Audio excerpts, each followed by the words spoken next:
Leslie Logan. I'm here at Westwood Pilates. This is where I teach when I'm here in Los Angeles.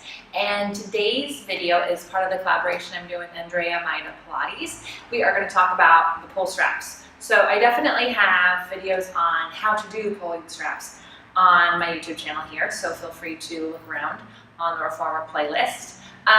But what we wanted to discuss today was just some things that are kind of misleading about the pulling straps, like its name.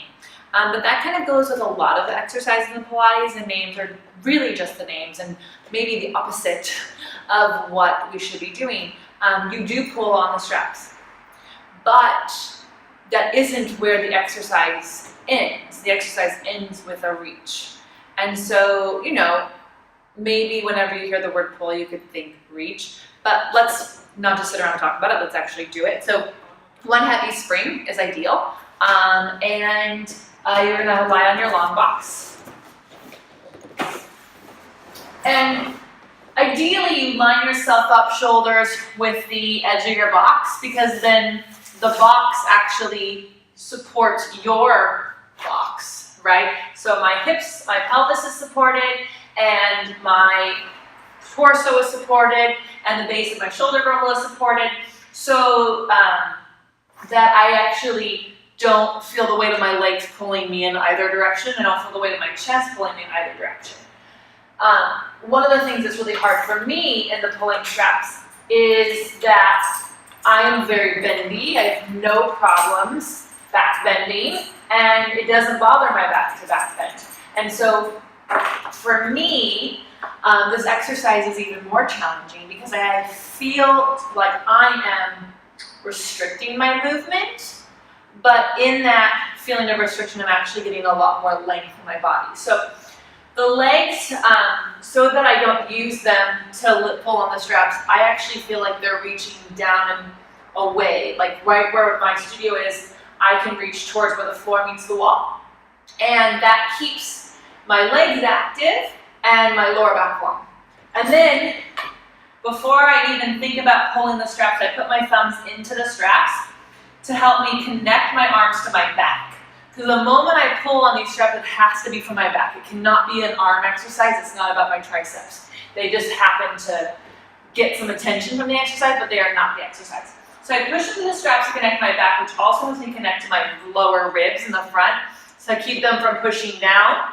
They actually, when I push into the straps, they pull up into my body. And so when I pull on the straps and I get my legs away from my shoulders and my head going longer, I'm focusing on more length in my spine, which does bring me into an extension, but not one that's very pretty when I post it on Instagram, right? So then, now that we've done one of those and we've talked about the pulling back, here's where the exercise really starts.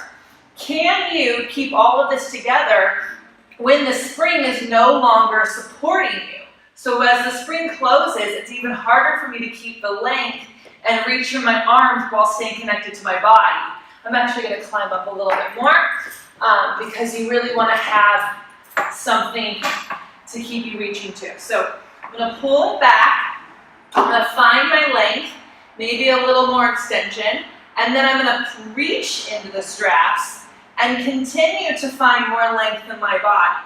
So every time I open the spring, it's a setup for this part of the exercise, which I find is the real work to not let go. Even harder when you're tucking. So you're like 3 to 5 of those, and just know if your chest is going up, is it going up because your arms pulled you back? Or is your chest going up because you pulled your chest up?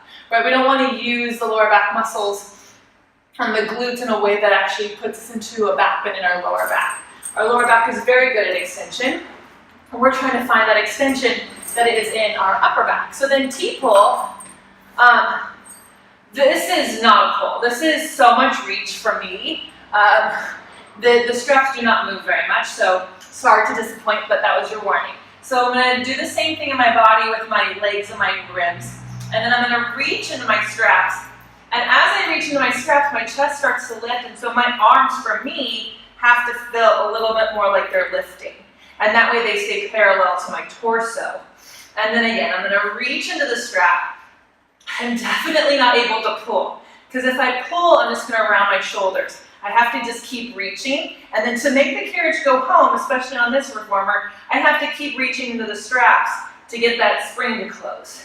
So I guess the moral of the story for me is that they're reaching straps and not pulling straps. But that don't be so obsessed with where your hands end up in space in regards to your body. They don't need to get past your hips on the first one, and they don't need to get all the way to your hips on the second one.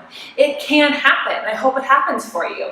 But it is so much more important that you find this connection to this part of your spine where your arms connect. So that way when your arms move, they connect to your back, and then your back can move with your arms. And so you're not just parts of a body, you're actually one connected piece. So that's all I have today for my discussion on the pulling straps.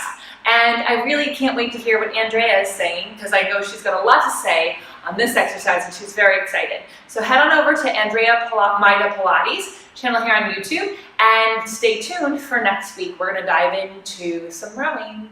See you then.